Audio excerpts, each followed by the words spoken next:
अरे, इतना समय हो गया और मैं अभी तक सोता ही रहा। मुझे जल्दी से चलकर देखना चाहिए। मेरे जाल में अब तक तो काफी सारी चिड़िया फंस गई होंगी। शिकारी जल्दी से अपना पिंजरा उठाता है और चल पड़ता है।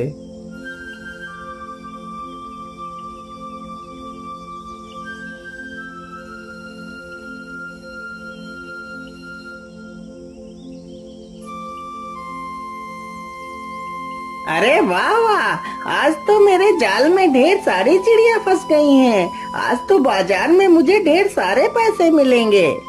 शिकारी रोज इसी प्रकार पक्षियों को पकड़ता और उन्हें बाजार में बेच दिया करता। इसी प्रकार वह अपना गुजारा करता था। एक दिन की बात है, शिकारी जंगल में गया तो देखता है, हाय हाय, आज तो मेरे जाल में एक भी चिड़िया नहीं फंसी है।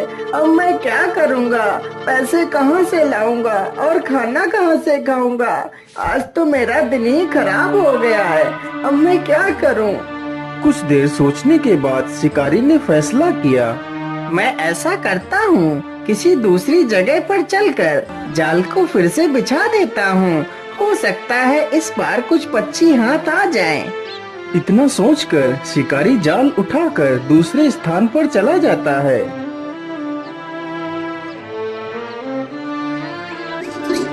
हाँ हाँ, ये स्थान सही रहेगा। मैं अपना जाल इसी जगह पर बिछा देता हूँ। यहाँ पर मुझे जरूर कुछ ना कुछ मिलेगा।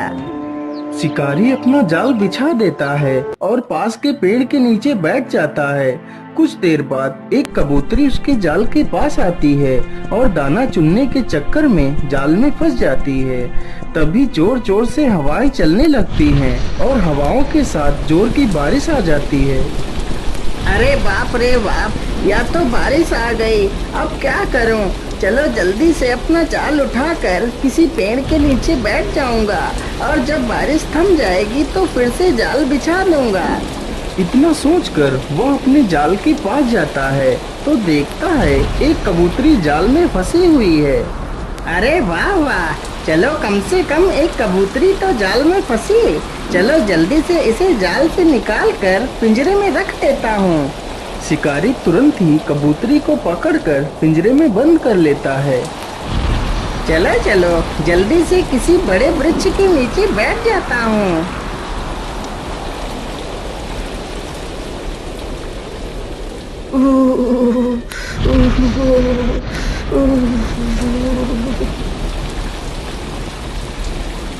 बारिश के साथ चल रही तेज हवाओं की वजह से शिकारी थर-थर कांपने लगता है।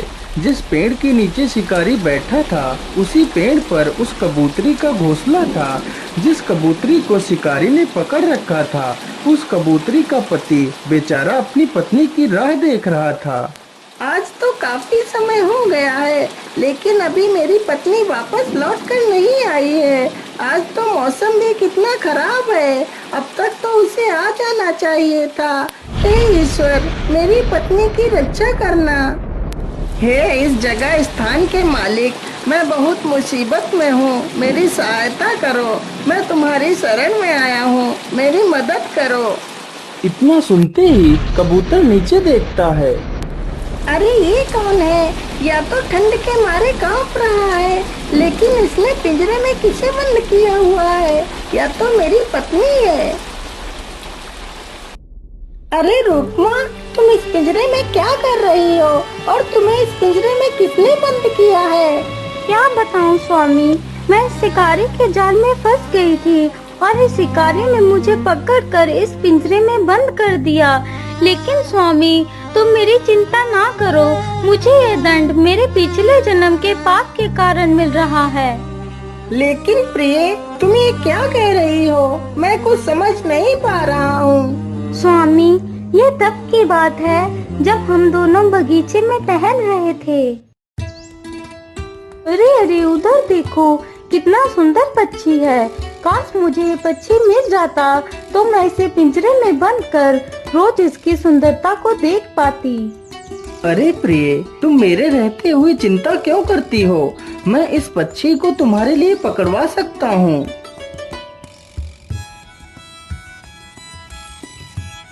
अगले ही दिन रतनलाल एक शिकारी के पास पहुंचता है।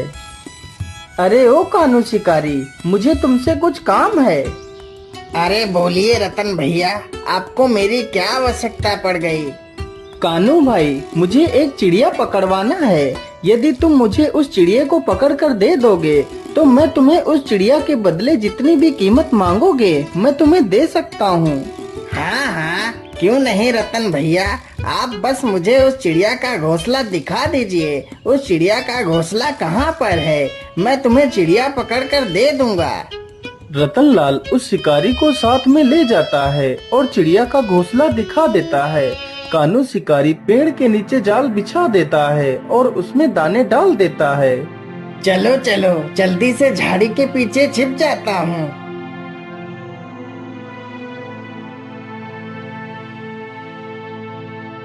अरे ये क्या, आज तो पेड़ के नीचे इतने सारे दाने बिखरे पड़े हैं, लेकिन और तो कभी नहीं यहाँ पर दाने पड़े थे। आज कैसे मिल गए? मुझे इन दानों को नहीं खाना चाहिए। हो सकता है ये दाने मुझे फंसाने के लिए यहाँ पर रखे गए हो। नहीं नहीं, मैं इन दानों को नहीं खा सकती। इसी प्रकार चिड़िया सोच में डूब जाती है। इतनी देर हो गई, अभी तक मेरे स्वामी नहीं आए हैं। मुझसे तो भूख भी बर्दाश्त नहीं हो रही है और मैं अपने अंडों को अकेले छोड़कर भी तो नहीं जा सकती। मैं ऐसा करती हूँ, इन दानों को ही चुग लेती हूँ। वैसे भी आसपास तो कोई भी नहीं है। इतना सोचकर चिड़िया पेड़ के नीचे उतर पड़ती है। जैसे ही चिड़िया दाना खाने के लिए आगे बढ़ती है, वह जाल में फंस जाती है। अरे वाह वाह, चिड़िया तो जाल में फंस गई। चलो जल्दी से इस चिड़िया को पकड़ लेता हूँ। शिकारी तुरंत ही चिड़िया को पकड़कर अपने पिंजरे में बंद कर लेता है। शिकारी भैया, कृपा कर मुझे छोड़ दीजिए। मेरे अंडे मेरे बिना मर जाएंगे और मेरे पति मेरे वियोग में अपने प्राण त्याग देंगे। मेरा परिवार टूटकर बिखर जाएगा। मुझे छोड़ दीजिए। अरे नहीं नहीं, मैं तुझे छोड़ दूंगा तो मेरी मनमानी रकम हाथ से चली जाएगी। मैं तुझे नहीं छोड़ सकता। चिड़िया बेचारी रोती रहती है, लेकिन शिकारी उसे नहीं छोड़ता। शिकारी अपनी मुंह मांगी रकम रतनलाल से ले लेता है और वहां से चला जाता है। उधर जब चिड़िया का पति वापस आता है तो देखता है, अरे अंडों को अकेला छोड़कर रानी कहाँ जा सकती है? ऐसा तो कभी नहीं हुआ कि रानी अंडों को अकेला छोड़कर कहीं चली जाए। कहीं उसके साथ कोई अनहोनी तो नहीं हो गई। ये सब कुछ सोचते सोचते उसकी नजर जमीन पर पड़े अनाज के दानों पर पड़ती है। अरे ये क्या, यहाँ पर तो किसी ने अनाज के दाने बिखेर रखे हैं। इसका मतलब मेरी रानी को कोई शिकारी दाने का लालच देकर पकड़ ले गया है। हे भगवान, अब मैं क्या करूँगा? अपनी रानी के बिना मैं कैसे रहूँगा? प्रभु, मुझे मेरी रानी लौटा दीजिए, नहीं तो मैं भी अपने प्राण त्याग दूंगा। इतना कहकर वह अपना सिर पेड़ पर पटकने लगता है और सिर पटक पटक कर वहीं पर अपने प्राण त्याग देता है। उधर चिड़िया रतनलाल और उसकी पत्नी से अपनी आजादी की भीख मांग रही थी। हे दयालु इंसान, कृपा कर मुझे छोड़ दीजिए।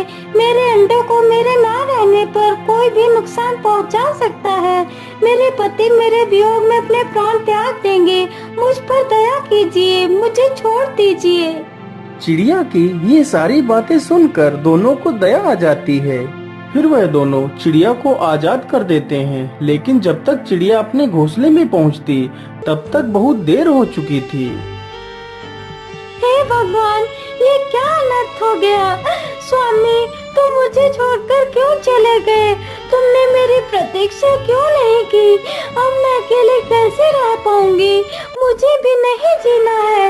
हे प्रभु, मुझे भी मार डालो। इसी प्रकार तड़प तड़प कर वह चिड़िया भी अपने प्राण त्याग देती है। उस चिड़िया का पूरा परिवार तहस नहस हो जाता है। उसी चिड़िया का अभिशाप रतनलाल और उसकी पत्नी को लग जाता है, जिसकी वजह से अगले जन्म में वह दोनों कबूतर और कबूतरी बनते हैं। याद आया स्वामी, आज हम दोनों उसी चिड़िया के श्राप को भुगत रहे हैं।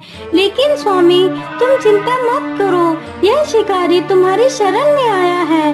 तुम इसकी सहायता कर अपने धर्म का पालन करो। लेकिन प्रिय, तुम्हें इस हालत में देखकर मैं अपने धर्म का पालन कैसे करूं? नहीं नहीं स्वामी, तुम मेरी चिंता मत करो, तुम इसकी सहायता करो। बोलिए शिकारी भाई, मैं तुम्हारी क्या मदद कर सकता हूँ? मैं इसी स्थान पर रहता हूँ, तुम मेरे शरणार्थी हो, इसलिए मैं तुम्हारी प्रत्येक इच्छा को पूरा करूँगा। हे कबूतर भाई, मुझे बहुत जोर की ठंड लग रही है। यदि तुम मेरे लिए आग की व्यवस्था कर देते तो मेरा सारा जाड़ा छूट जाता। कबूतर तुरंत ही जाता है और लकड़ियां इकट्ठा करने लगता है।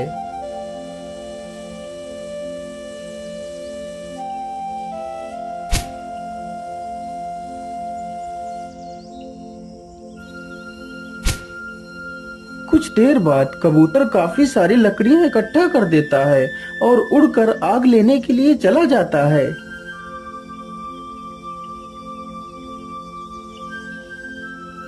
फिर कबूतर एक आग की जलती हुई लकड़ी उठाकर ले जाता है और पड़ी हुई लकड़ियों में लगा देता है, जिससे लकड़ियां जल उठती हैं और शिकारी की ठंड छूट जाती है।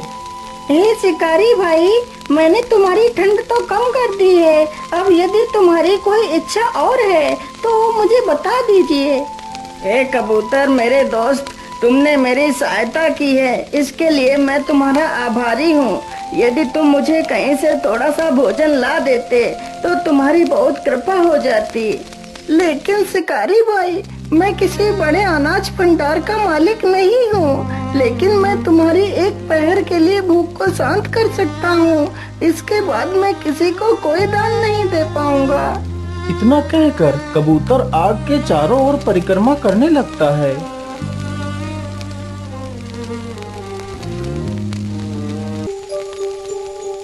परिक्रमा करने के बाद कबूतर आग में कूद पड़ता है, जिससे वह शिकारी कबूतर के मांस को खाकर अपनी भूख को शांत कर सके। ये सब कुछ देखकर शिकारी की आंखें फटी की फटी रह जाती हैं। वह यह दृश्य देखकर बहुत दुखी हो जाता है। अरे राम राम राम, ये क्या किया तुमने मेरे दोस्त? तुमने मेरी भूख शांत करने के लिए अपनी ही जान दे दी। नहीं नहीं, आज मैं समझ गया मैं कितना बड़ा पापी हूँ। आज तक मैंने ना जाने कितने बेजुबानों को मौत के घाट उतारा होगा। नहीं नहीं मेरे मित्र, मैं तुम्हारे मांस को नहीं खा सकता। आज से मैं किसी जीव को नहीं पकड़ूंगा। इतना कहते कहते शिकारी भाव विभोर होकर रोने लगता है। जाओ जाओ कबूतरी बहन, मैं तुम्हें आजाद करता हूँ। आज के बाद मैं किसी जीव को नहीं पकड़ूंगा। हो सके तो मुझे माफ कर देना। हे शिकारी, जब मेरा पति ही जीवित नहीं रहा तो मैं जीवित रहकर क्या करूँगी? इतना कहकर वह कबूतरी भी उसी आग में कूद पड़ती है और अपने प्राण त्याग देती है। यह सारा दृश्य देखकर शिकारी दुख के सागर में डूब जाता है और वहीं पर तड़पने लगता है। अपना जाल और पिंजरा उसी आग में फेंक देता है और खुद भी उसी आग में कूद पड़ता है और अपने प्राण त्याग देता है। इस प्रकार तीनों को मुक्ति मिल जाती है और तीनों की आत्माएं सीधा स्वर्ग लोक को चली जाती हैं।